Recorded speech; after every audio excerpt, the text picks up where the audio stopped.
Hello guys, मैं ताकेश्वर वर्मा। आज आप लोगों के लिए फिर से एक बार एक नया सेंटेंस लेकर उपस्थित हुआ हूँ। Sentence of nomination, sentence of identity, introduction, indicating. तो इसका मतलब होता है नामकरण, पहचान या परिचय सूचक वाक्य। ऐसे वाक्य जिसमें नामकरण किया गया हो, पहचान बताता हो या परिचय बताता हो, ऐसे वाक्यों को आज हम देखते हैं ये किस प्रकार से होते हैं, इसको कैसे बनाते हैं और इसको हमको कैसे बनाना है। रूल नंबर फर्स्ट दिया है, सी द सेंटेंस। निम्नलिखित वाक्यों को देखिए। फर्स्ट नंबर देखिए, यह एक किताब है। तो यह एक किताब है, ये हम देख रहे हैं। तो इसमें हम ये देखें पहले कि यह जो है करता है, एक किताब जो है वस्तु का नाम है। सेकेंड नंबर में भी वह एक टेबल है। वह मतलब दूर की वस्तु का बोध करा रहा है। ये यह कहेंगे तो नज़दीक की वस्तु बोध होता है, या दूर की वस्तु बोध हो रहा है। वह एक टेबल है, तो वह एक करता है और टेबल वस्तु का नाम है। यह राजा है, व्यक्ति का, कुछ व्यक्ति से संबंधित ये जो नेम है, इस तरह से नामकरण किया जा रहा है ना। ये पद का नाम है, तो पद का नाम व्यक्ति से संबंधित नाम बताया जा रहा है उसको। नंबर 4 वह सोहन है, तो यह व्यक्ति का नाम है। ये शेर है, तो ये जानवरों का नाम है। वे नदियाँ हैं, तो ये किसका नाम है? ये एक नदी का पहचान बता रहा है। तो ऐसे सेंटेंस जो होते हैं उसका क्या रहता है? This shows the name of person और thing. We follow the following rule to make a sentence. ऐसे वाक्यों का रूपांतरण करते समय हम लोग किस तरह से बनाएंगे? Subject plus verb is are लगाएंगे, प्लस नाउन। नाउन जो क्या क्या रहेगा? एक रहेगा पर्सन और एक रहेगा थिंग, है ना। P is stand for place and T is stand for thing. Subject these, that, those, these और those, ये चारों रहेंगे सब्जेक्ट के स्थान पर। यह, वह, ये और वे। अंग्रेजी में यह मतलब these और वह मतलब that, ये मतलब these जो कि प्यूरल को बताता है, और जो these का प्यूरल है, और वे मतलब those। तो इस तरह से इनके फीचर के बारे में जान लेते हैं। Its features, what are its features? It is essential to know about sentence of identity, introduction, indicating. Number first, the sentence are always begins with these, that, these, those. यह जो वाक्य है वह these, that और these और those से शुरू होता है। मतलब ऐसे सेंटेंसों का जो शुरुआत है वह these, that और these और those से होगा। Number second, these that show the singular number. These that जो है क्या बताता है? सिंगुलर नंबर को बताता है।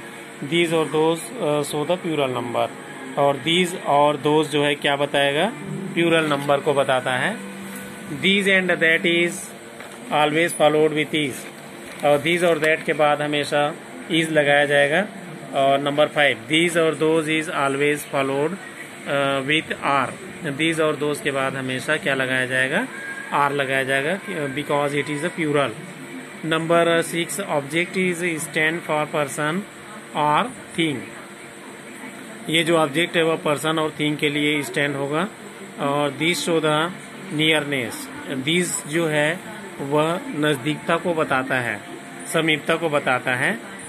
With the object and similarly these also. These भी बहुवचन है लेकिन नजदीकता को बताएगा। That show the distance with the object. यह वस्तु से दूरी को बताता है। एंड सिमिलरली दोज, और दोज भी दूरी को बताता है। All the words of the sentence are either singular और प्यूरल नंबर। तो इस तरह के वाक्य की एक विशेषता ये होती है कि इसमें जितने भी हैं सब्जेक्ट हैं और सब्जेक्ट है वो सिंगुलर रहेगा, सिंगुलर सब्जेक्ट, सिंगुलर वर्ब और सिंगुलर ऑब्जेक्ट रहेगा। वैसे ही प्यूरल सब्जेक्ट, प्यूरल वर्ब और प्यूरल ऑब्जेक्ट रहेगा। तीनों के तीनों सब्जेक्ट, ऑब्जेक्ट और वर्ब प्यूरल रहेंगे और सिंगुलर रहेंगे एक वाक्य में। जैसे अभी इसमें हम लोग ट्रांसलेशन करते हैं इन्हीं सेंटेंसों का। Now translate the sentence that are given above. यह एक किताब है, तो इसका क्या हो जाएगा? This is a book. यहाँ पे दिया है नंबर 1 पर।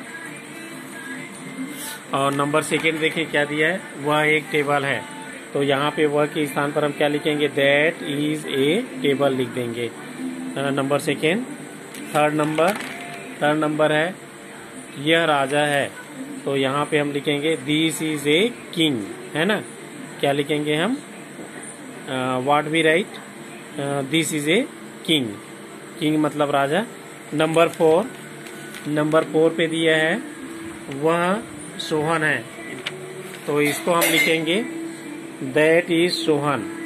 और नंबर 5 क्या दिया हुआ है, ये शेर है, तो ये हो जाएगा दीज आर टाइगर्स, है ना। इसको हम क्या लिखेंगे, दीज आर टाइगर्स लिखेंगे। और नंबर 6 क्या दिया है, वे नदियां हैं, तो वे नदियां हैं को क्या लिखेंगे, दोज आर रिवर्स।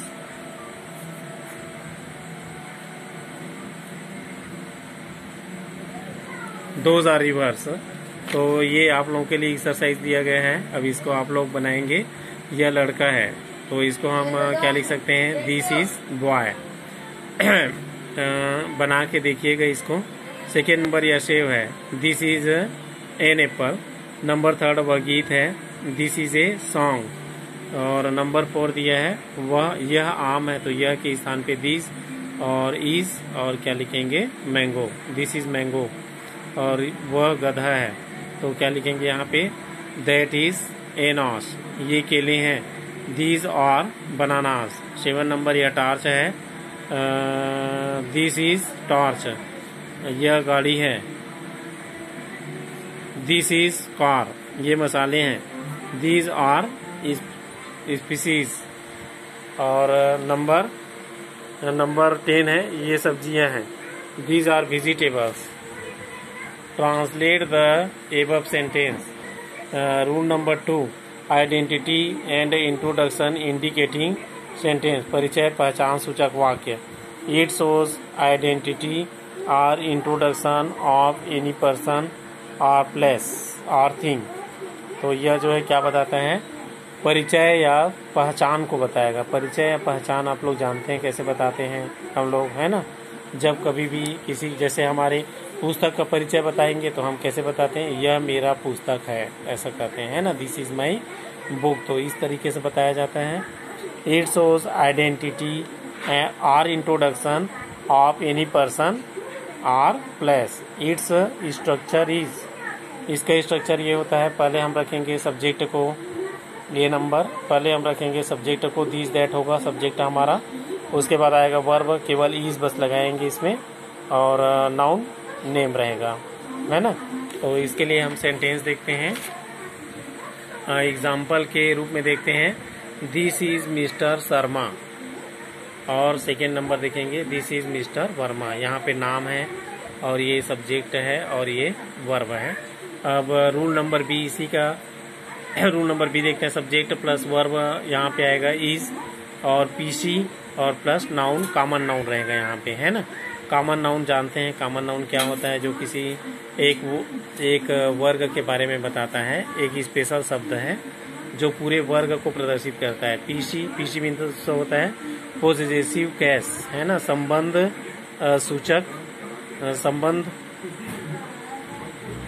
संबंध सूचक शब्द जो होते हैं वे होते हैं, जैसे कि माई है, माई मतलब मेरा, अवर है, यूअर है, ये सब शब्द आते हैं यहाँ पे। तो इसमें सब्जेक्ट के स्थान पे हम लोग दीज और दैट को लिखेंगे, या दीज बस ही हो सकता है, दैट भी हो सकता है, वर्ब इज रहेगा, पीसी मतलब माई, अवर या हीज भी हो सकता है, नाउन कॉमन रहेगा। तो जैसे उदाहरण देखते हैं, दिस इज माई सिस्टर और that is my brother, this is my uncle और दिस इज माई आंट। तो इन सेंटेंसों को आप ट्रांसलेट कीजिए, ये इसी एग्जाम्पल पर आधारित है। Exercise number 1, translate into English. Translate into English. Exercise number 2, translate into English. वह मेरी चाची है, दैट इज माई आंटी हो जाएगा। और इसमें क्या लिखेंगे भाई, सेकेंड नंबर, यह मेरा नाना है, तो यह हो जाएगा दिस इज माई ग्रैंडपा। और नंबर 3, वह मेरी माता जी हैं, this that is my mother. यह मेरा नाती है, दिस इज माई ग्रैंडसन, वह तुम्हारा भतीजा है, तो दैट इज यूअर हो जाएगा यहाँ पे नेफ्यू, और यह मेरा चाचा है, तो दिस इज माई अंकल। तो इस तरह से बनाएंगे फ्रेंड्स। ये ऐसा सेंटेंस है, बहुत ही सिंपल है। परिचय और नामकरण बताना होता है ना, तो हम रिश्ते बता के परिचय बताएंगे, और वस्तु का और व्यक्ति का नाम बता के हम नामकरण करेंगे, है ना। तो नामकरण और परिचय में खासा अंतर यही है कि मेरा या अपना या तुम्हारा या उसका ऐसे करके बताएंगे, परिचय बताएंगे तो। और जब वस्तु का नामकरण बताना रहेगा तो हम वस्तु या व्यक्ति का नाम बताएंगे, है ना। Difference of point is that when we tell about nomination we tell the person और things name, and in introduction and identity we show the possessive case with the person or thing. If you like this video, please share, subscribe and comment it. Thank you very much.